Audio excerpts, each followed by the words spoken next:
샬롬, 얘들아, 안녕. 한 주간 잘 지냈니? 오늘도 코로나 상황이 잠잠해지질 않아서 인터넷으로 말씀을 나누려고 해. 오늘 우리가 읽을 말씀은 누가복음 1장 26에서 38절이야. 강도사님이 읽어볼게. 여섯째 달에 천사 가브리엘이 하나님의 보내심을 받아 갈릴리 나사렛이란 동네에 가서 다윗의 자손 요셉이라 하는 사람과 약혼한 처녀에게 이르니 그 처녀의 이름은 마리아라. 그에게 들어가 이르되 은혜를 받은 자여 평안할지어다 주께서 너와 함께 하시도다 하니 처녀가 그 말을 듣고 놀라 이런 인사가 어찌함인가 생각하매 천사가 이르되 마리아여 무서워하지 말라. 내가 하나님께 은혜를 입었느니라. 보라 내가 잉태하여 아들을 낳으리니 그 이름을 예수라 하라. 그가 큰 자가 되고 지극히 높으신 이의 아들이라 일컬어질 것이요 주 하나님께서 그 조상 다윗의 왕위를 그에게 주시리니 영원히 야곱의 집을 왕으로 다스리실 것이며 그 나라가 무궁하리라. 마리아가 천사에게 말하되 나는 남자를 알지 못하니 어찌 이 일이 있으리이까? 천사가 대답하여 이르되 성령이 내게 임하시고 지극히 높으신 이의 능력이 너를 덮으시리니 이러므로 나실바 거룩한 이는 하나님의 아들이라 일컬어지리라.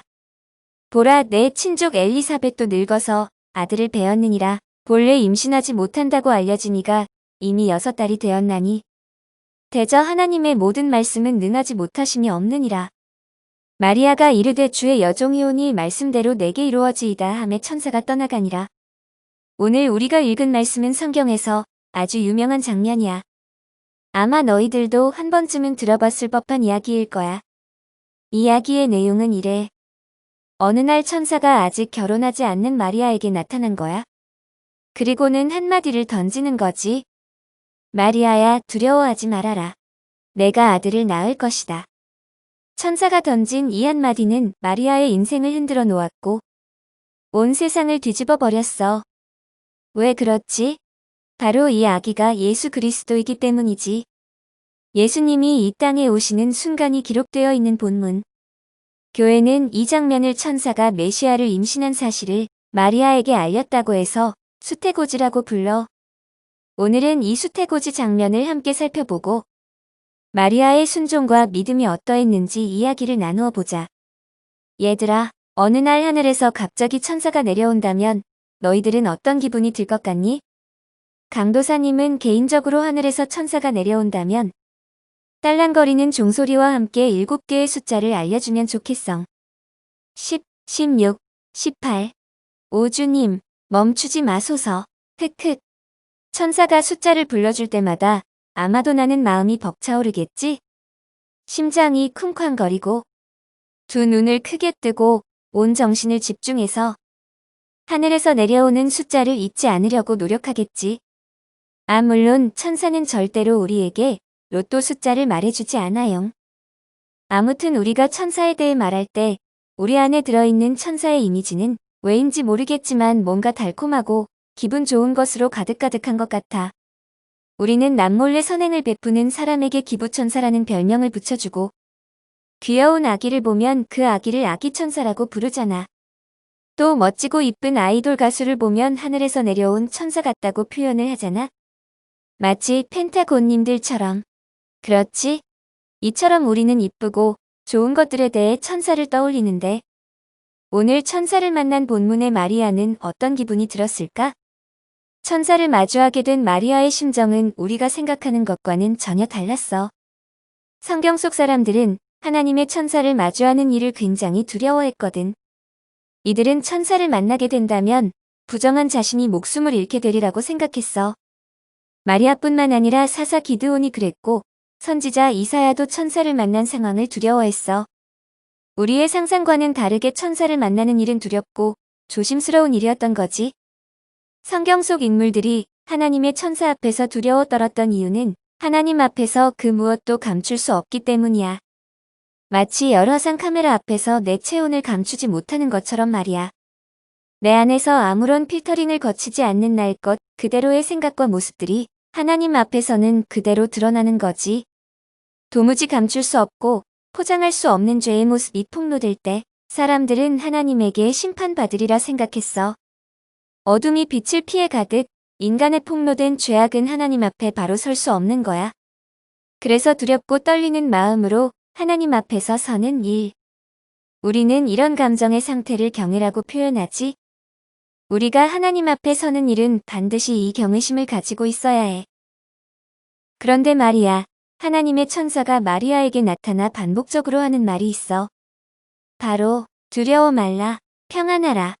하나님 앞에 두려움과 떨림으로 서 있을 수밖에 없는 인간에게 하나님은 항상 두려워하지 말고 평안하라고 말씀하셔. 우리는 이 하나님의 은혜를 붙들면서 살아야 하는 거야. 그런데 우리의 모습은 어떠니? 너희들은 하나님 안에서 평안하니? 아니면 세상 속에서 평안을 찾고 있지 않니? 하나님의 말씀을 신뢰하는 일은 어떠한 결단이 있어야 하는데 사실 그러기가 쉽지 않잖아. 당장 마리아의 형부 스가랴만 해도 하나님의 말씀을 믿지 못해 1년 동안 말 못하는 사람이 되고 말았어. 그런데 오늘 마리아의 반응을 한번 볼까? 마리아는 하나님의 천사를 단순히 두려워하기만 하지 않았어.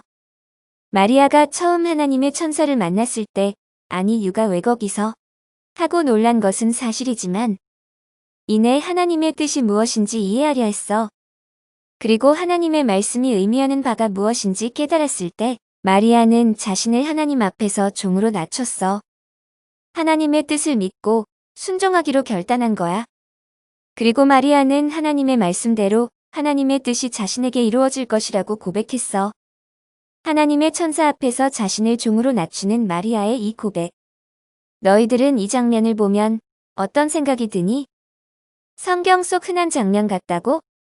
강도사님은 찐으로 겸손한 사람의 모습이 보여. 우리는 월화수목금토일 다양한 사람을 만나잖아. 그 관계 안에서 우리는 자신을 낮추기도 하고 드러내기도 하며 생활하잖아. 그런데 겸손을 미덕으로 삼는 우리 사회에서는 때때로 겸손하지 못한 사람이 면박을 받기 쉽고 불이익을 당하기 쉬운 상황이 펼쳐지지. 또 반대로 겸손이 힘든 사람들도 있는데 이들은 자신의 재력과 능력과 재능을 마음껏 뽐내잖아. 인생을 플렉스하며 자신의 인생을 전시하는 사람들. 어쩌면 이런 그룹의 사람에게는 겸손을 거부하는 것이 미덕일 수도 있겠다. 그런데 말이야, 겸손을 강요당하는 사람이나 겸손을 당당하게 거부하는 사람들 사이에 공통점이 있다면 그것은 무엇일까? 나를 위한 겸손, 나를 위한 헌신, 나를 위한 자기희생. 사람들은 다른 사람의 판단과 시선에 얽매이지 않으려다 오히려 자기 자신에게 얽매여 사는 것은 아닐까? 어쩌면 우리는 나와 타인과의 관계에서 지나치게 많은 에너지를 쓰고 원하지 않는 가면을 쓰고 사는 것은 아닐까? 그런데 오늘 마리아의 모습은 조금 달랐어. 마리아가 보여주는 겸손은 하나님에 대한 반응이야. 마리아는 자기 자신을 위해 겸손하지 않았어. 마리아는 하나님에게서 말 몇 마디로 자기 자신을 지키거나 내세우지 않았어. 마리아는 하나님을 위해 자신의 삶과 가치를 기꺼이 내려놓았어. 이게 무슨 말이냐고? 사실 오늘 본문의 마리아는 목숨이 위태로운 상황에 놓여 있었던 거야. 하나님의 천사가 마리아에게 전한 내용이 무엇이었지? 바로 마리아야, 오늘 내가 하나님의 아들을 가졌다. 그 이름을 예수라 해라. 그가 하나님의 아들이라 일컬어지리라. 고대 중동의 사회에서 결혼하지 않은 여성이 임신하는 일은 중대한 범죄였어. 사람들은 그런 사람을 행실이 부정하다 하여 투석형을 선고하고 시행했어. 오늘 우리의 관점에서 보면 뭐 이런 말도 안 되는 형벌이 있지? 혼전 임신을 했다고 사람을 죽이다니. 도무지 이해가 안 될 만큼 잔인하고 실감나지 않지?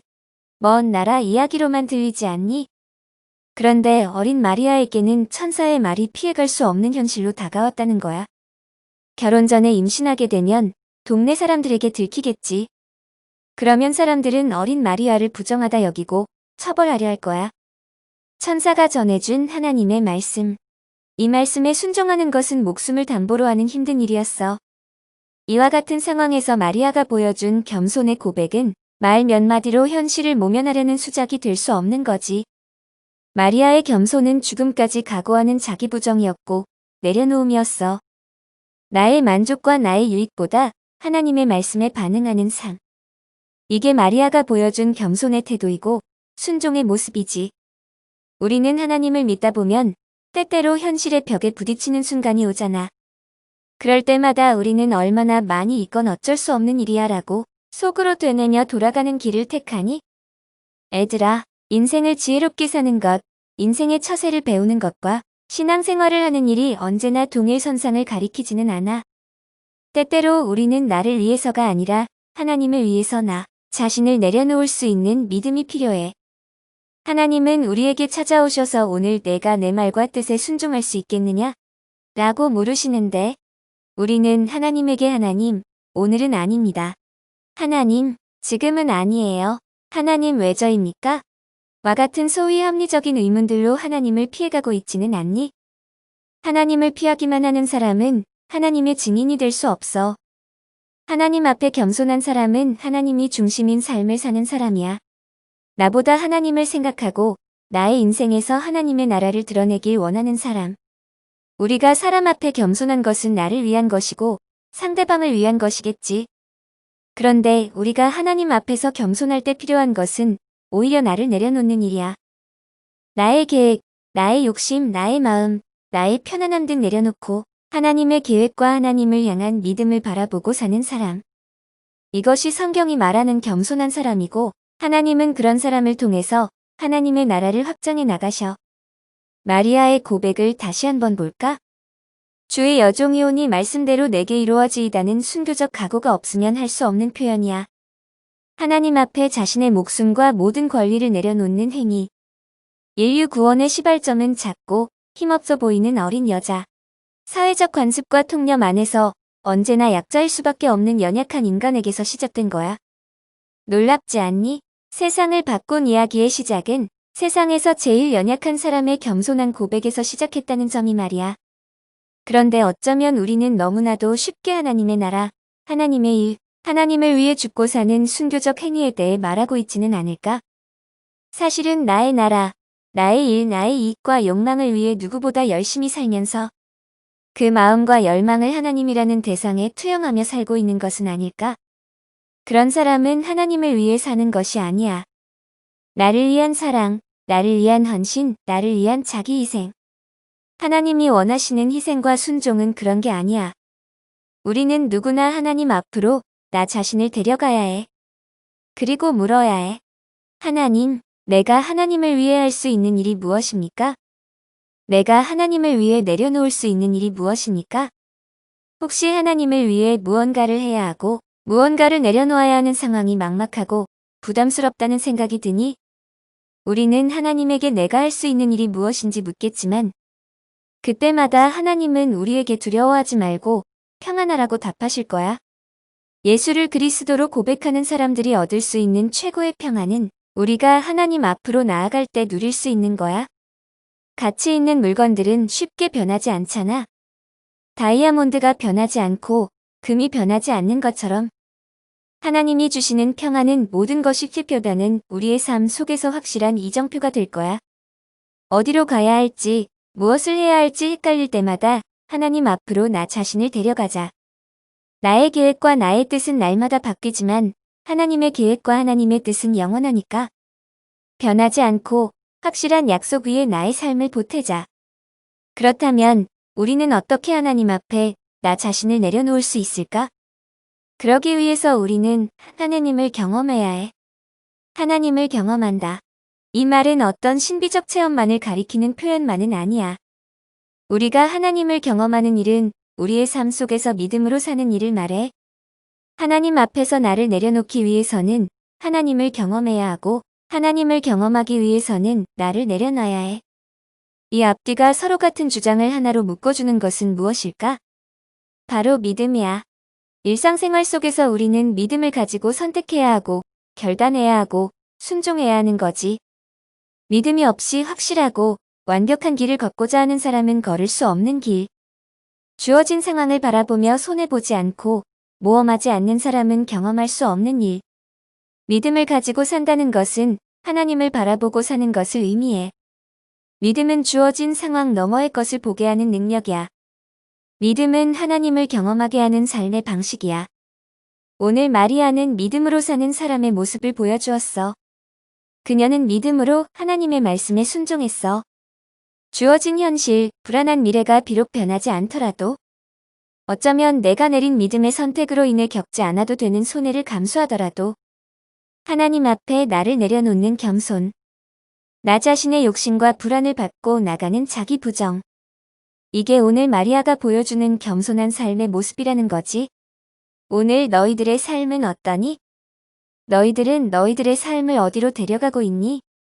마리아처럼 하나님 앞으로 데려가고 있니? 아니면 하나님이 없다고 말하는 사람들처럼 세상의 화려함 앞에 너희를 몰아세우고 있지는 않니? 성경은 그 화려한 불빛 안에는 텅 빈 공허함만 남아있을 뿐이라고 말하는데 너희들의 생각은 어떠니? 하나님의 말씀은 눈에 보이지는 않지만 변하지 않고 세상의 화려함은 눈에 보이지만 도무지 잡히지 않아. 우리는 우리의 삶을 하나님 앞으로 데려가야 해. 자전거의 페달을 밟듯 한 스텝 분명하고 확실하게 밟지 않으면 안 되는 거야. 말로만 하나님을 믿는다고 말하고 삶 속에서 아무런 노력의 흔적이 없다면 그 사람은 하나님 앞에서 하나님을 믿는 게 아니야. 사람 앞에서 하나님을 말하는 거지. 하나님의 뜻과 계획에 아무런 관심이 없고 오로지 자기 자신의 유익을 위해서 하나님을 말하는 사람이 있다면 그 사람은 하나님 앞에 겸손한 사람이 아니야. 그런 사람은 하나님 앞에 교만하고 무지한 사람이지. 하나님의 말씀에 순종하는 일은 오늘 나의 유익과 욕심, 불안과 초조함을 밟고 하나님께 나아가는 일이야. 내가 나를 견디는 일, 내가 나에게 부딪혀 부서지는 일, 깊이를 알 수 없는 수면 위에 발을 딛는 일이고 세상과는 다른 리듬으로 발걸음을 돌리는 일이야. 오늘은 마리아의 믿음과 겸손에 관해 이야기를 나누어 봤어. 마리아의 인생은 대단했지만 그 시작이 대단했던 것은 아니야. 마리아는 자신이 놓인 상황에 비해 턱없이 연약한 사람이었어. 그런데 하나님은 그 연약한 사람의 애씀을 귀하게 여기신다. 그리고 하나님은 우리의 애씀도 이미 알고 계실 거야.